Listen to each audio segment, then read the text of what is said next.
May tanong sa akin, dahil sa perang itinakas mo, makikilala ka na ng buong pamilya mo sa barangay page, municipality page at company page kung saan ka nagtatrabaho, school page, teachers at magulang ng mga kaklase ng anak mo damay sa utang mo. Pasensyahan tayo. Lulubog ka sa kahihiyan. Alright, napakagandang mensahe po nito.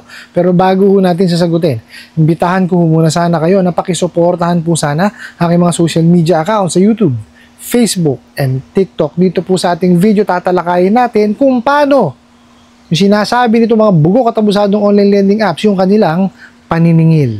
No, dito natin aalamin kung gaano kawawalang niya itong mga bugok at abusadong ahente ng online lending apps na to. Ano po? Pero bago ho yan, disclaimer po muna. Hindi po ako abogado. Ako po yung maniningil. Lahat po na sinasabi natin sa ating mga video is based on my experience at syempre po sa ating pong pagsasaliksik at pagtatanong sa mga kaibigan po nating abogado. At isa pa po, hindi ko po kinukonsinte ang hindi pagbabayad ng utang. Dahil ang utang ay responsibilidad at obligasyon na dapat po nating bayaran. Ang hindi po ako pabor ay dun sa maling pamamaraan ng pautang at maling pamamaraan ng paniningil. Sagutin po natin yung pinadala niyong mensahe. So, sabi ho dun sa mensaheng pinadala sa ating sender po sa nagtanong is dahil daw sa perang itinakas mo. Yes, talaga naman. Makikilala ka na ng buong pamilya mo sa barangay page, municipality page at company page. Kung saan ka nagtatrabaho, doon muna tayo. Doon muna sa unang part. Yung pera daw po itinakas. Siraulo kayong mga bugok na ehente. Itong mga abusadong online lending apps. Paano itinakas? Kayo itong walang pakundangan na nag-disburse ng pera. Diba? Sino may kasalanan? Kayo. Diba? Kung sinunod nyo yung batas, hindi kayo magkakaganyan. Diba? Pagkalinaw-linaw ho sa batas natin, yung the Truth in Lending Act.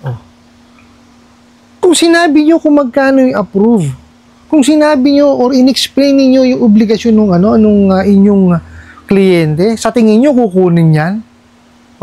Kaya kayo auto-disburse kayo eh. Diba?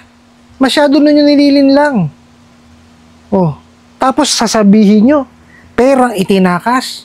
Mga bugok, walang itinatakas na pera. Okay? Alam natin sa Pilipinas, hindi talaga ganun pa tayo kasanay maghawak ng pera. Pagka-graduate niya, nag-aral nagtapos ng kolehiyo. Walang alam sa finances. Totoo yan. Bakit ko nasabi? Isa ako dun eh. Diba? Pagka-graduate ko, naganap ako ng trabaho. Diba? Unang sahod sa napunta. Diba sa gimmick? Hindi mo na inisip yung kinabukasan sa mga darating na panahon pa. Diba? Likas atin yun eh. Kasi nga, wala ho sa curriculum natin yun. Diba? Not unless kung may magulang ka na maayos sila sa finances nila, matuturuan ka. Pero, hindi naman ho lahat ng magulang kayang gawin yun. Diba? Baka meron ho 1% lang sa populasyon ng Pilipinas. Baka wala pa ho. Di ho ba? Tapos ikaw, ahente ng bugok at abusadong online lending app, sasabihin mo, itinakas yung pera. Ay siraulo ka. Walang itinatakas na pera. Ipinilit nyo. Pero saan pagpapautang ang ginawa nyo eh? Diba? Ipinilit nyo, idinukdok nyo sa tao. Diba? Nakita nyo lang yung kanyang number is connected sa e-wallet, pinadala nyo kagad. Matik yan. Diba? Sa pilitang pagpapautang, tapos sasabihin nyo, tinakas, luko. Tapos ito, makikilala ang buong pamilya daw sa barangay, sa municipality at sa company. Yan. Yan ho, sinasabi nilang paniningil nila. Ganyan ho, maningil yung mga bugok na yan. Diba, mali? Meron hong prohibition on unfair debt collection practices tayo. Bawal mangharas, bawal mangwalangya, bawal magpanggap. Diba? Bawal tumawag sa alanganing oras. May oras yan. Kailangan ho yan hindi mas maaga sa alas 10 ng umaga at hindi ho late sa alas 10 ng gabi. Ano ginagawa ng ibang mga bugok at abusadong online lending apps? Alas 12 na ng gabi, tumatawag pa. Naniningil pa kuno. Diba? Puro threat ang inaabot ng kanilang mga kliyente. Puro pananakot. Dinadans. Kaya ho nangyayari, instead ho na kumbaga, bayaran ng maayos, yung iba ho, nagagalit. Hindi ho sila binabayaran ngayon. Kayo rin may kasalanan yan. Kasi iba-iba ho epekto niyan eh. Tingnan nyo ha. Meron may epekto niyan, nabubwisit, ayaw silang bayaran kagad. Yung iba naman ho, natatakot kung saan-saan ho nangungutang. O, ayan, yun po yung tapal system. Diba? Iba-iba ho ang epekto sa tao niyan eh. O, di po ba? Kasi nga ho, hindi tamang paniningil. O. Sa kanila, paniningil ho yung pananakot, hindi ho. Ay, bakit may batas tayo? Ba't pa may mga memorandum na inilabas para dyan? Para ano? Diba? Sus Mariosep. Ang mahirap po kasi sa mga yan, kung saan ho nadampot, alika rito, marunong kang tumawag, alika, bukad dyan, to telepono, tawag ka. Di ho ba? Samantalang ho nung panahon ko, bago ho kami i-deploy, may seminars muna kami, may mga trainings kaming pinagdaanan. Bakit ho? Kasi ho, ang kolektor, ang maniningil ho, ang muka ng lending, financing at bangko. Kasi sila na ho ang nakikipag-usap pagka yung oras na nagkaroon ng problema eh. Let's say, for example po, nagkaroon ng aberya, meron ho nagkasakit, nawala ng trabaho, na-delay ang sahod. Yun hong kolektor o maniningil ang humaharap dyan. Sila ho ang mukha ng lending. Tapos ganyan, anong klaseng management meron yan?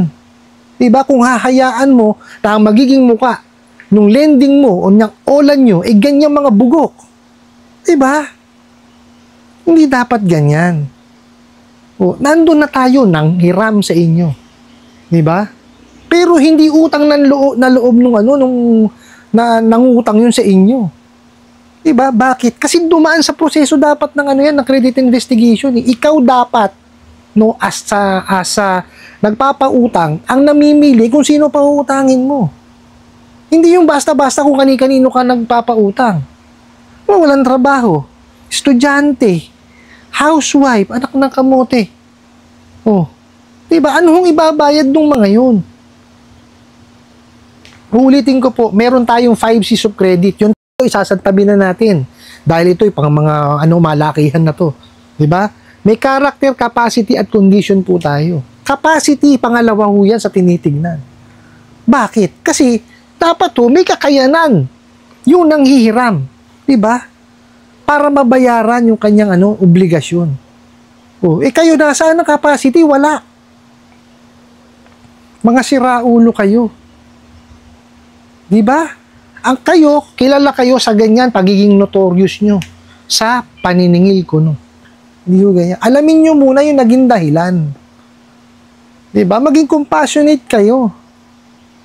Akala nyo kasi, porkit nakahiram sa inyo, inyo na. Nabili nyo na yung buhay. Hindi ho ganun. Kayo ang may diferensya dyan.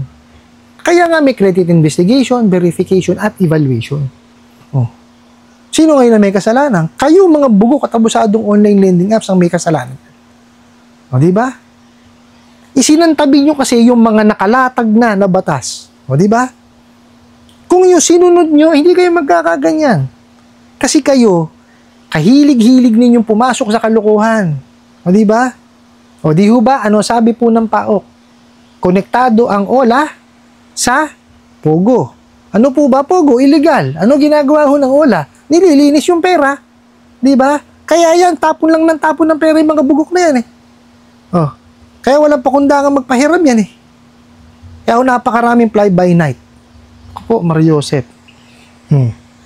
Tingnan nyo ha, ipapahiya daw kayo. Pati doon sa pinagtatrabahuhan nyo, tsaka sa eskwelahan pa. Malapalalaan pa doon sa mga kaklase, sa mga teacher, siraulo talaga. Pasensyahan tayo, lulubog ka sa kahiyan. Yan ho ang gagawin niyang mga bugok at abusadong online lending apps na yan. Hindi talaga ipapahiya ho kayo niyan.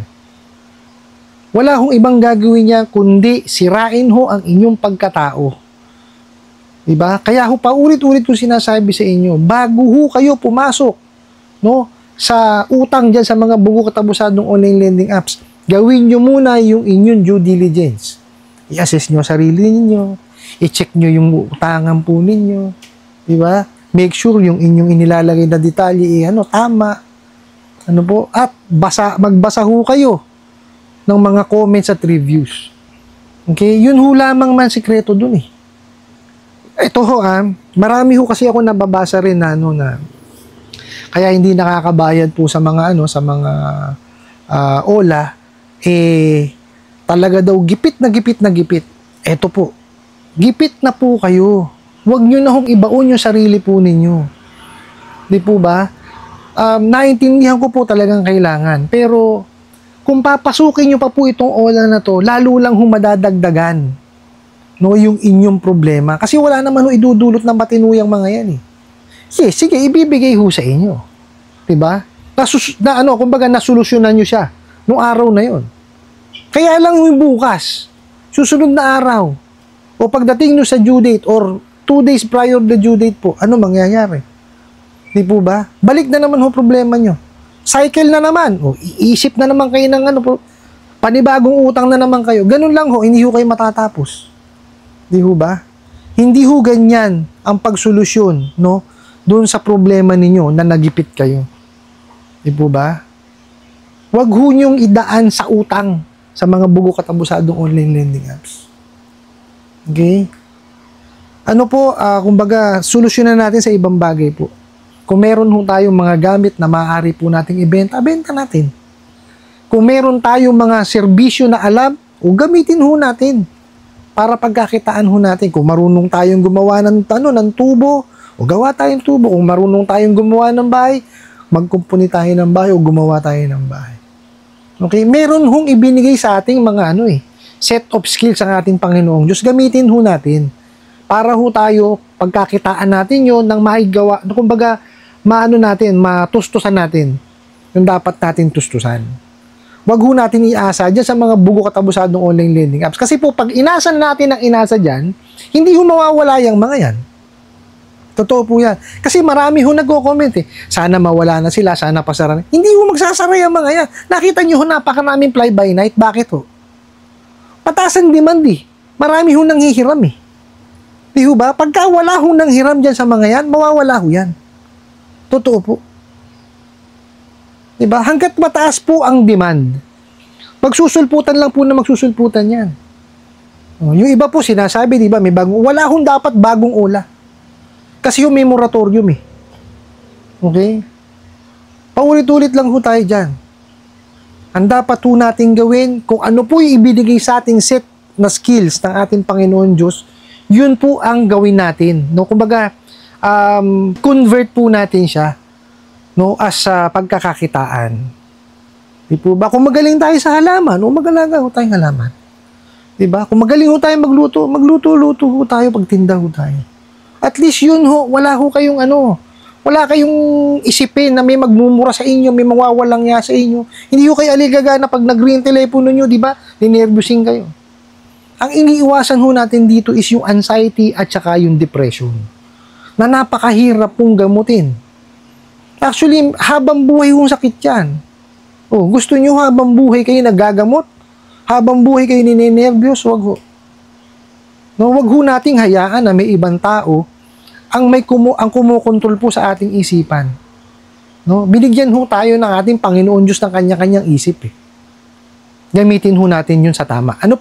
I hope nasagot ko po itong katanungan na to at sana po'y makatulong. Maraming salamat po sa inyong walang sawang pagsuporta at panunod sa aking mga video. Maraming salamat po sa inyong pag-like, pag-share, pag-comment at pagtatanong.